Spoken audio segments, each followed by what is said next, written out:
تذکرہ آیا حضرت ابراہیم کا۔ اللہ تعالیٰ نے فرمایا کہ وہ اللہ کے سچے نبی تھے۔ انہوں نے چچا سے کہا کہ اے چچا، ایسوں کو کیوں پوچھتا ہے جو نہ دیکھ سکتے ہیں، نہ کچھ سن سکتے ہیں، اور نہ کچھ تیرے کام آ سکتے ہیں۔ مختلف اقسام کے بت جن کو یہ لوگ پوچھتے تھے، اور نمرود کی جھوٹی بادشاہی کا ناقوس بجتا تھا۔ حضرت خلیل اللہ نے اپنے چچا کو سمجھایا کہ میرے پاس ہدایت کا چراغ ہے، روشنی ہے، آپ کے پاس نہیں ہے۔ میرے پیچھے چلو گے تو منزل ہدایت ملے گی، ورنہ شیطان تمہیں بھٹکا دے گا۔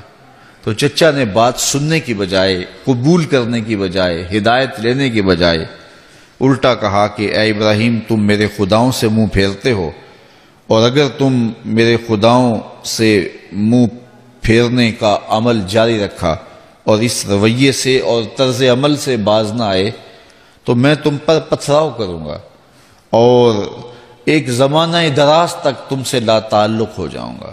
کہا بس تجھے سلام ہے، یہ سلام متارکت، اچھا بابا سلام، اس کا مطلب یہ ہوتا ہے چھوڑنے کا سلام۔ تو حضرت خلیل اللہ نے کہا اپنے چچا کو کہ میں نے حجت پوری کر لی، میں نے تمہیں بتا دیا، لیکن تم سننے کو آمادہ نہیں، اچھا پھر تجھے سلام۔ حضرت ابراہیم علیہ السلام ان سے الگ ہو گئے۔ یہ ساری لمبی کہانی ہے۔ پھر بتوں کو توڑا، اور پھر بڑا بت جو تھا اس کو چھوڑ کر کلہاڑا اس کے کندھے پہ رکھ دیا، اور پھر قوم جب میلہ دیکھ کے واپس آئی تو یہ منظر انہوں نے دیکھا، تو پھر کہا کہ یہ ابراہیم کا ہی کیا درا ہے۔ پھر ابراہیم کو بھرے دربار میں بلایا گیا۔ اے ابراہیم، ہمارے ان بتوں کے ساتھ یہ سلوک تم نے کیا ہے؟ حضرت ابراہیم نے کہا ان کے بڑے نے کیا ہوگا، اسلحہ اس سے برآمد ہوا ہے۔ تو پھر کہا اچھا چلو ان سے پوچھ لو کہ تمہارے ساتھ یہ سلوک کس نے کیا ہے۔ تو وہ اپنے سروں کو، قرآن بتاتا ہے، اپنے گھٹنوں کے درمیان ڈال لیتے ہیں، اور پھر لجاجت بھرے لہجے میں بولے ابراہیم تو جانتا ہے یہ بولتے نہیں۔ ابراہیم اسی موقع کی تلاش میں اللہ کا پیغمبر کھڑا ہو گیا، اور پھر ان کی آنکھوں میں آنکھیں ڈال کے حضرت خلیل نے کلام کیا، اف لکم ولما تعبدون من دون اللہ افلا تعقلون۔ افسوس ہے تمہارے اوپر، ان پر جن کو تم اللہ کے علاوہ پوچھتے ہو، تمہاری کھوپڑی میں دماغ نہیں ہے؟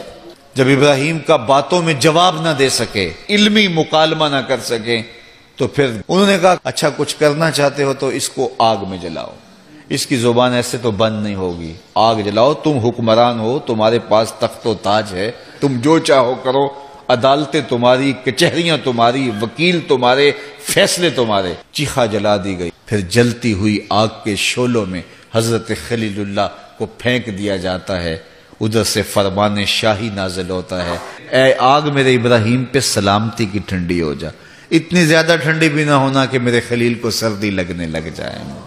40 دن تک آگ بھڑکتی رہی۔ آگ کے شعلے جب نیچے ہوئے اور آگ بجھی، حضرت خلیل اللہ یوں انگاروں پر چلتے آئے جس طرح کوئی نازنین پھولوں پہ چلتا ہے۔ فانوس بن کے جس کی حفاظت ہوا کرے، وہ شمع کیا بجھے جسے روشن خدا کرے۔ آج صدیاں گزرنے کے بعد ان کے قصیدے ہیں، ان کا ذکر ہے۔ حضرت ابراہیم جد الانبیاء کہلائے، نبیوں کے، پیغمبروں کے باپ کہلائے۔ کائنات نے ایسا خوش نصیب باپ نہیں دیکھا ہوگا کہ حضرت ابراہیم کا ایک بیٹا کعبۃ اللہ کا امام ہے، حضرت اسماعیل علیہ السلام، اور دوسرا بیٹا بیت المقدس کا امام ہے۔ تو یہ ہے حضرت ابراہیم علیہ السلام کے جن کے تذکروں کی خوشبو پھیلی ہے۔ پاک لوگوں کا تذکرہ کیوں کیا جاتا ہے، نیک لوگوں کا تذکرہ کیوں کیا جاتا ہے؟ تاکہ ان کی سیرت کو اختیار کرنے کا جذبہ پیدا ہو۔ اللہ تعالیٰ نے ہمیں سیکھنے کے لیے کتاب اللہ میں بہت کچھ دیا۔ زندگی کی جو ساعتیں اللہ نے ہمیں دی ہیں، اللہ ان گھڑیوں کو اپنی یاد میں گزارنے کی توفیق دے۔ الحمدللہ رب العالمین والصلاة والسلام علی اشرف الانبیاء والمرسلین۔ جو گھڑیاں میسر ہیں مالک تیرے دین کے لیے وقف ہوں، ہم جئیں تو تیرے لیے، مریں تو تیرے دین کے لیے، اور آخری سانس تک تیرے رسول کے وفادار رہیں۔ یہ تھوڑی زندگی جو تو نے ہمیں ودیعت کی ہے،